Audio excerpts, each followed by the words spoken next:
Good morning, gardeners. It's Tuesday, November 12th, and today I'm going to take you on a front yard garden tour, show you what we have still blooming in our garden and the things that we're going to do to prepare for the new growing season because we have a lot to plant for the next couple of weeks.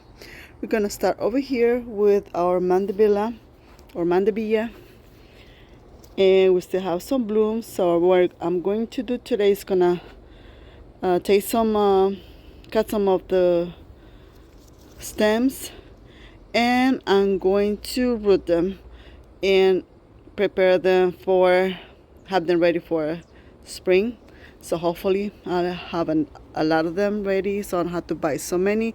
And this stays so well in the heat of the summer without water. I'm not saying do not water them, but they are drought tolerant, and they are one of the easiest flowers we have had here in our front yard. We have a little hang over here because we still have some Halloween decorations we need to remove, and we had my husband put up a little path here that it's going to our raspberry bush we have. This was our late dog's favorite path. She will come here and snack on the raspberries. So still have one. I'm gonna harvest this for my other girl I have inside. So this was her favorite strawberry, and I'm gonna take this. So anyways, we did a little path here. We have a little memorial area for her here, and we got our blueberry bushes, and a couple of them that I thought they were dead, it actually came back. So these two here, I thought they were dead, but they are pretty much still alive, and I'm happy. And we have that one right there. So I got 5 blueberry bushes here. We got some echinacea that are still blooming, and I'm not gonna prune this until probably March or very late in the winter. I'm leaving those for the birds, so I'm gonna leave them here. I'm relieving those for the birds too. So we have a lot of plants that are still blooming, like roses. I gotta prune them soon. Look how beautiful they are. So we're gonna be pruning that soon. Some are doing better than other ones. And we have some gladiolas here. We just prune them, and we are trying to remove as much weeds as we can. And we have some more echinaceas here that, like I said, we're not gonna prune them until late winter. So those are mostly echinaceas, and we got some hydrangeas, and I have this that we have to clean, so it's pretty dirty right now. We just ordered a cover for this, so I have to clean that today. We got our lavender that has grown so much and it's so beautiful. Very excited to have that in our garden. We got some salvia that we will probably debuy soon, and more cornflowers that we got little blooms right here. We got some more lavender. I love the style of these ones. Can't remember. I know I had the variety there. Okay, see, this is the speed lavender species. So I guess that's the name of it. I tried to put a tag on all the plants I have here so I remember what we planted. And we got some rudbeckia, and I would say I did remove a lot of black-eyed Susans because they were taking too much space here in our garden, and that's not something that I want. I love having native plants in our garden, but I don't want them to overtake my garden and only have black eyed Susan, so we had to make some changes. So got some salvia here for the few bees and pollinators that are still out. And also we had to repot this mountain mint because even though it's not an invasive species here in Virginia, the root system is like, it's too aggressive for me to have here. It keeps on spreading and that's not something that I want, so we decided to remove it. Now this is native to Virginia, so we did planted a lot of native flowers, native plants here in our garden, but there is some like black eyed Susan or like this one that I don't want them to spread too much in our garden, that we're gonna I like to have our garden a little bit more tidy, and I feel like this is gonna make it look like a jungle, so trying to do a better job with that. But this is something that I love having because the bees were so attracted to them, and I can smell the mint here. We got a Russian sage that not sure if it's gonna, I guess it's gonna come back in spring. We'll see. We still have some green over here, and we're going to move to this is some of the native plants that we planted this year, and I want to show you how beautiful our roses are in this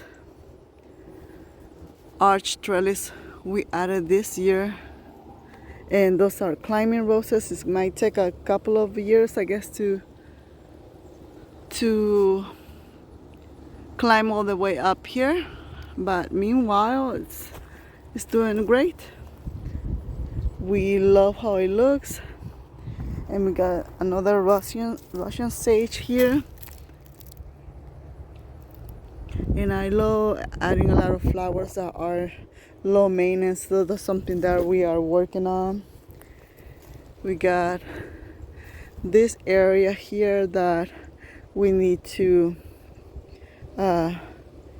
prune some of the flowers, but like I said, most of them are echinacea, so I want to wait until late spring. But we're gonna do over here is that we're gonna be planting some of the tulips bulbs we have, and a few more fall bulbs that we have to plant. Our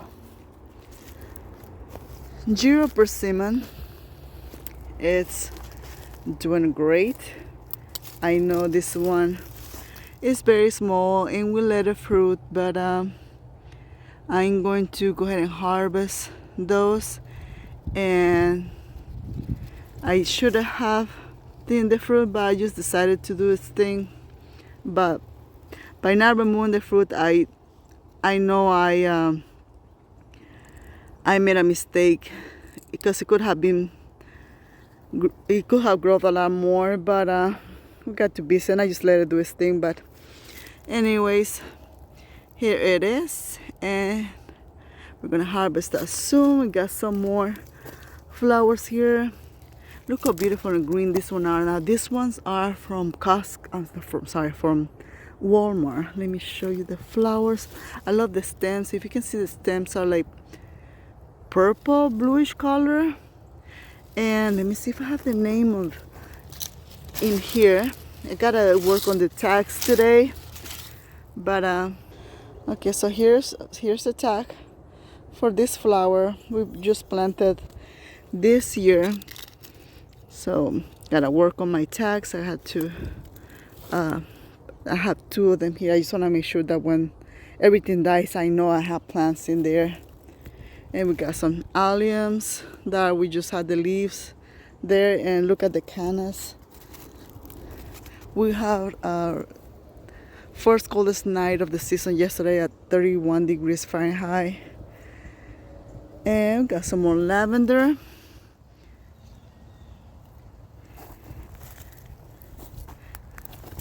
More lavender over here. And look how bushy these are. They're so pretty. So happy we were successful of growing lavender this year, because last year we planted about 10 plants and only 2 stayed. We planted a lot more this year, and a few of them died using a technique we saw on YouTube. So I might post that soon and show you what we did. But it looks like it has worked well. As you can see, we got more lavender here, more here. Look at the pretty lavender flowers. And I've seen people harvest these little stems here and they put it as a decorations or in little cars. So I might do that. I might harvest them soon. And I will show you our Austin David roses. I still have some Halloween decorations we need to remove. Got more lavender here. And these are David Austin roses. The 2 of them we have here in the front. And this is blooming. Look how beautiful. Beautiful roses we got here in the front. And the David Austin roses are more delicate, but they're so fragrant and so beautiful, so elegant. I'm so happy we added that into our garden. And our bananas took a beat. We gotta also cut them. They'll be back next year. We had 3 banana plants and we have now about 8. We remove a couple. So we're gonna do next year is we might sell some or give them away. I got some hibiscus here. This is the tropical hibiscus. And even though it has some blooms, it's getting too cold for that. And I know it's gonna die soon. So we decided I know this is a tropical plant and we knew it wasn't gonna survive. But we decided to plant it for the pollinators and to add beauty into our garden. We got some marigolds that are done for the season here. And this is an example of what I'm talking about, the native plants, some of the native plants, not all of them, of course. We got some aster here that is native, and it was a small plant. It was about, it was a tiny plant, and it has grown so much. And I know we planted for the pollinators, for the ecosystem, all those great things, but I also want to have different types of flowers, and I don't want one plant to overtake a whole area. So I know I'm gonna have to keep it pruned, but I'm also don't want to have that extra work of pruning them all the time. So I want something that's easier to keep. And one of my favorites are echinacea because they're not so hard, and even though they spread and they get taller and they multiply, they're not as bad as some other ones. And I have some beautiful annuals we planted this year that are still blooming. I know they're gonna go away soon. This is another one of my favorites because we planted them, we forgot about it, and they grew not extremely much. They grew in a decent size, a nice size that I like, if I can say it in that way. And I just that I do not remember the name also.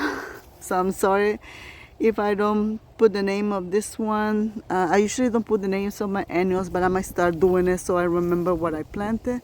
And these are the ones we got this one at farmers market. So these are so beautiful, and we had them as a like a border plant here, and it looks so beautiful. And as you know, pollinators love it. We got this is the 3-year-old echinacea. Like I said, you see it's 3 years old and it has grown, but it's not as much as the aster we have here. In 1 year from a tiny plant, this is a tiny plant. This is the 3rd year. So this is what I want to have. And throughout the garden, we do have a lot of native plants that I love. We got a hairy mountain that also it's beautiful, but the same issue with the roots.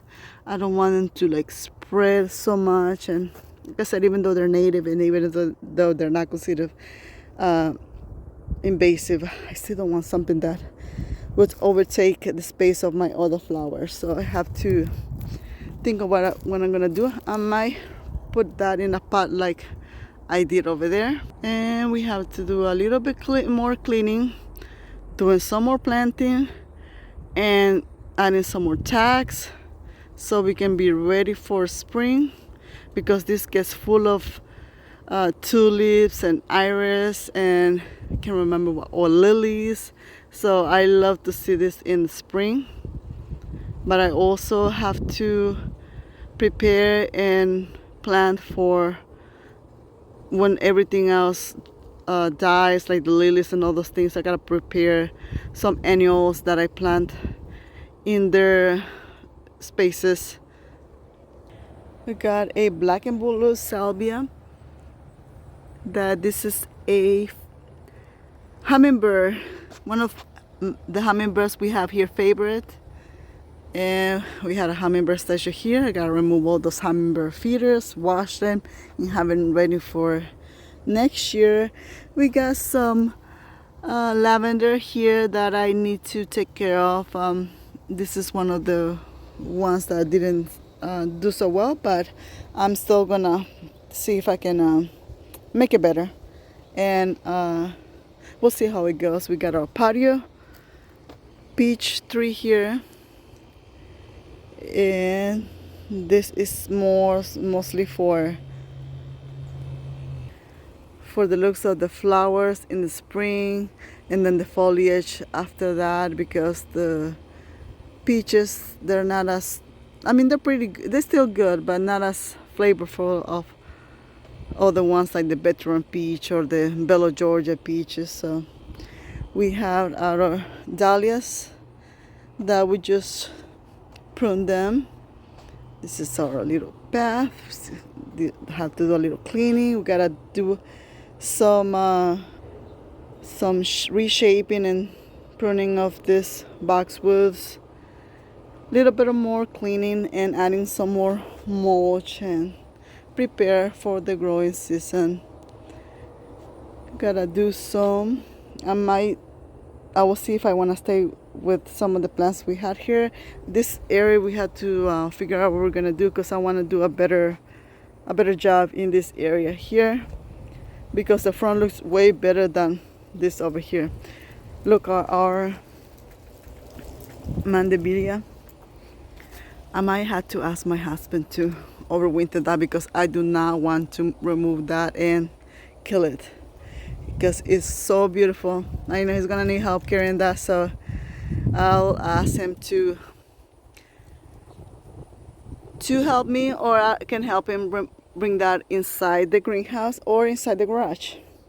Got some azaleas here, gotta prune, and I gotta remove a few pots I have here. And now we have, out of all the rosemaries we have, I think this is the only one that's still here. This is the rosemary ARP, and this is a cold hardy rosemary for our zone in Virginia. And I see some plants we have to overwinter, so we're going to bring that inside the greenhouse. And it looks like I have some more tags here that I have to find out where they go. And our hydrangeas that need some care, but other than that, I think we're almost done with just cleaning. Now we gotta focus on planting. Got some marigolds there and some peonies that we might have to cut back, and bring our water fountain here inside the house. And this is it. This is the front of our garden for November, and preparing for the new growing season. We have, look at lavender. We got so many lavender. I'm just so happy that we were successful with a lot of lavenders. We did lose a few, but we actually saved more than we did in the previous year. So this is our garden front garden for November of 2025. Hope you all doing great, and I'll keep you guys posted.